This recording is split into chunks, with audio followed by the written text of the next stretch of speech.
Queridos irmãos e amigos, tempo de pensarmos no Salmo de número 89 e eu gostaria de chamar a sua atenção para os versos 30 em diante. Se os filhos dele desprezarem a minha lei e não andarem nos meus juízos, se violarem os meus preceitos e não guardarem os meus mandamentos, então punirei com vara as suas transgressões e com açoites a sua iniquidade. Mas jamais retirarei dele a minha bondade, nem desmentirei a minha fidelidade. Não violarei a minha aliança, nem modificarei o que os meus lábios prometeram. Nesse sentido, então, nós nos aproximamos do Salmo 89. É praticamente impossível lermos o Salmo todo e analisá-lo no mesmo momento de meditação como este. O tempo nos falta para um exercício completo, mas o Salmo, como vocês observam, é um tanto mais longo que outros salmos, são 52 versículos que eu quero propor. Pode ser estudado em 8 grandes divisões. Então vamos a elas rapidamente, depois você com calma, fazendo as suas anotações, pode rever o Salmo e assim observar os detalhes. Do verso 1 ao verso 4, a primeira divisão e o poder de escolher. Dos versos 5 ao verso 8, o poder de governar. Depois você tem dos versos 9 ao verso 12, o poder de limitar. Dos versos 13 ao verso 18, o poder de julgar. Dos versos 19 ao verso 29, o poder de estabelecer. Dos versos 30 ao verso 37, o poder de disciplinar. Dos versos 38 a 45, o poder de reverter. E, por fim, dos versos 46 a 52, o poder de restaurar. Obviamente que eu não estou falando de qualquer outro poder a não ser o poder do Deus Todo-Poderoso, o Deus onisciente, o Deus onipotente, Criador e sustentador de todas as coisas, imutável, longânimo, justo, amoroso e misericordioso, como nós já temos visto em outros salmos. É este ser que é incapaz de ser controlado, incapaz de ser limitado, incapaz de ser descrito e entendido de uma vez. Esse Deus que transcende e vai muito além daquilo que nós temos condições de pensar ou imaginar. Este todo-poderoso Deus, é acerca dele que o Salmo está falando como tendo o poder único, exclusivo para escolher, governar, limitar, julgar, estabelecer, disciplinar, reverter e restaurar. Ele unicamente tem poder para fazer todas estas coisas. E é por esta razão que em João, no capítulo 17 e o verso 3, o apóstolo fala sobre esta missão de vida, que era a missão de vida do Senhor Jesus Cristo. É dito que este foi um dos versos preferidos, se não o foco do ministério de João Calvino. E em João, no capítulo 17, o verso 3, a palavra de Deus diz: "E a vida eterna é esta, que conheçam a Ti, o único Deus verdadeiro, e a Jesus Cristo, a quem enviaste." Então, é um privilégio nosso, neste tempo, deste lado da vida, aprendermos e conhecermos o Senhor Deus, e isto prosseguirá por toda a eternidade, porque conhecê-lo, obviamente, para uma mente humana, ainda que glorificada, será algo impossível de ser experimentado, absorvido, compreendido numa só num só momento. É necessário uma eternidade, uma vida toda para conhecer esse Deus maravilhoso que é capaz de fazer todas estas coisas. E em relacionamento com Ele, o relacionamento com Ele implica em viver esta realidade ilimitada de seu caráter e em nossa existência. Então, se Ele é tudo isto que o salmista acabou de descrever, que Ele é de fato, se a nossa compreensão doutrinária desse ser que é onipotente, onipresente, onisciente, dentre tantos outros atributos, se tudo isso é verdade como nós acreditamos ser, nós estamos em relacionamento com aquilo que é ilimitado, infinito, eterno. E por esta razão, a pergunta que advém de tudo isto é: por que nós deveríamos viver vidas limitadas, vidas controladas em termos de avanço, de criatividade, de profundidade existencial, espiritual, moral, emocional? Por que viver uma vida limitada se o nosso Pai é tudo isso que o salmista diz ser?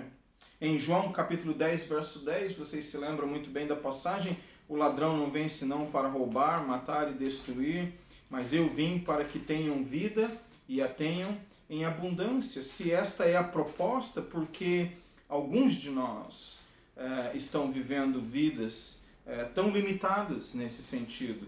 Efésios no capítulo 3, verso 20 e 21, a palavra do Senhor diz: ora, aquele que é poderoso para fazer infinitamente mais do que tudo o que pedimos ou pensamos, conforme o seu poder que opera em nós, a Ele seja glória na igreja e em Cristo Jesus por todas as gerações, para todos sempre. Amém. Ora, se Ele é capaz de fazer tudo muito mais abundantemente além daquilo que eu posso pedir ou imaginar, de acordo com o poder que opera em mim, por que que eu tenho que viver uma vida limitada, uma vida triste, uma vida oprimida, uma vida sem sabor, sem tempero, sem empolgação? E eu quero propor que é exatamente o contrário que Deus deseja para os seus filhos e filhas. Seguir o Senhor Jesus Cristo é uma grande aventura, e eu gostaria de chamar sua atenção agora para a epístola de Judas, no verso 24, e o verso diz: e ao Deus que é poderoso para evitar que vocês tropecem e que pode apresentá-los diante da sua glória com grande alegria, Ele que é capaz de fazer com que isto aconteça de uma maneira tão, para Ele, natural, tão normal. Ele é capaz de fazer tudo isto e de forma mais abundantemente do que nós temos capacidade de sequer imaginar. Ele nos conduzirá para esta glorificação, para esta glória. E detalhe, Judas diz, em alegria. Então, a vida em Cristo é uma vida cheia de potenciais maravilhosos. 1 aos Coríntios, no capítulo 2 e o verso 9, a palavra de Deus diz: mas está escrito, como está escrito, nem os olhos viram, nem ouvidos ouviram, nem jamais penetrou o coração humano que Deus tem preparado para aqueles que o amam. Não, se ninguém consegue compreender a grandeza daquilo que Deus tem preparado em reserva para todos aqueles que o amam, por que que as nossas vidas precisam ser expressões de algo limitado? Se eu estou em comunhão com este Deus, conforme o Salmo 89 descreve, eu só tenho uma alternativa. E a alternativa é de viver diariamente a glória do Deus maravilhoso, eterno, trino de Israel, na rotina do meu dia a dia. E esta é a grande maravilha da vida cristã. A vida eterna não é para amanhã, não é para depois da morte, é para agora. Estas coisas vos escrevo a vós que credes no nome do Filho de Deus, para que saibais que tendes a vida eterna. Não é para que vocês saibam um dia, vocês sabem agora que têm a vida eterna. 1 João 5. Nós temos condições de experimentar este poder maravilhoso, esse poder que dá paz, que dá serenidade, que dá tranquilidade, que afirma o coração em tempos de instabilidade tais como estes que nós estamos vivendo. E para caminhar para o fim da nossa meditação, eu gostaria de fazer mais uma vez a pergunta: o que nos limita nesta vida se estamos em Cristo? Se Cristo é tudo que a Bíblia diz ser, por que nós temos que viver vidas limitadas quando Ele é ilimitado em seu amor, em sua graça, em seu poder, em sua criatividade, em sua beleza? Por quê? E eu quero propor 3 coisas. Em primeiro lugar, falta de compreensão de quem Ele é, do que nós somos e do que juntos podemos fazer. Uma completa falta de compreensão ou uma compreensão muito rasa. Por isto que João 17,3 é um grande apelo para continuarmos conhecendo, compreendendo, ampliando, refinando a visão daquilo que é estar em Cristo. Então, o que limita a nossa experiência, que deveria ser ilimitada pelo poder e pelo caráter de Deus, ora, eu proponho que a primeira coisa é falta de compreensão. Número 2, falta de confiança. É óbvio que se eu não conheço o caráter dele, como que nele eu confiarei? Você não confia no estranho, a menos que você esteja preparado ou preparada para se meter em confusão, você não confia em estranhos. Eu me lembro da minha esposa viajando sozinha com os filhos e com bagagem. Infelizmente, na época eu não podia viajar com ela, mas existia uma regra. Você, se alguém oferecer ajuda, aceite para carregar as malas, os carrinhos, o que for, menos os filhos. Os filhos não saem dos seus braços. Essa é a regra. Porque nós não confiamos aquilo que é tesouro, aquilo que é importante, em quem nós não conhecemos. Pelo menos, em princípio, deve ser assim. E se eu não conheço Deus, obviamente, a minha compreensão do que Ele é e do que Ele faz comprometem a ação, comprometem, obviamente, a confiança, e assim eu estarei sempre nos limites daquilo que deveria ser ilimitado. Terceiro lugar, falta de conhecimento.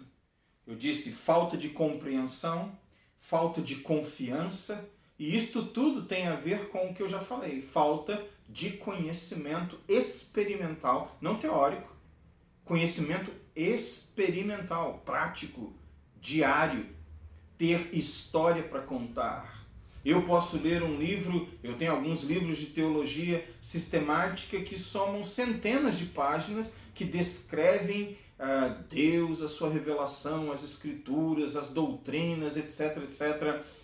Eu posso me informar de todas estas coisas e me tornar um especialista nelas, como Paul Tillich, Dr. Paul Tillich, que, de acordo com um dos seus biógrafos, alcançou 15 doutorados, 15 PhDs na história acadêmica profissional.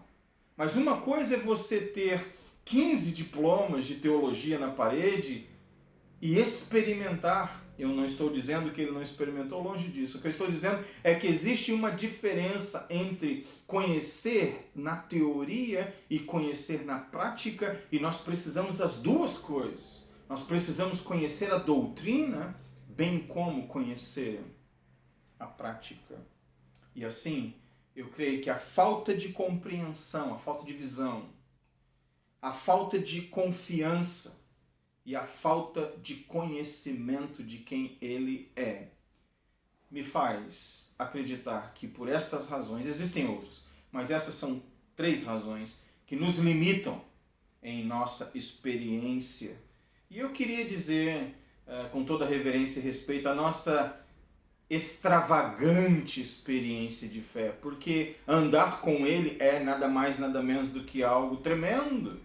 Eu acredito que a palavra extravagante não é de todo ruim aqui, porque ela expressa, pelo menos para mim, o que eu estou sentindo, o que está na minha mente agora, a grandeza, o potencial ilimitado daquilo que Ele é e pode fazer em minha vida. Então, pense naquilo que tem limitado a sua experiência com Cristo, coloque isso diante de Deus em oração, e meu desejo é que nós vivamos todos os dias, ainda que na simplicidade das coisas que fazemos, a glória da presença de Cristo em nossas vidas. E voltando para João, no capítulo 17, lembre-se que aquela passagem que eu citei, João 17:3, está listada, está contida na mesma passagem, o capítulo 17, onde Jesus prepara os apóstolos para a sua partida, e é neste contexto que Jesus se refere ao Pai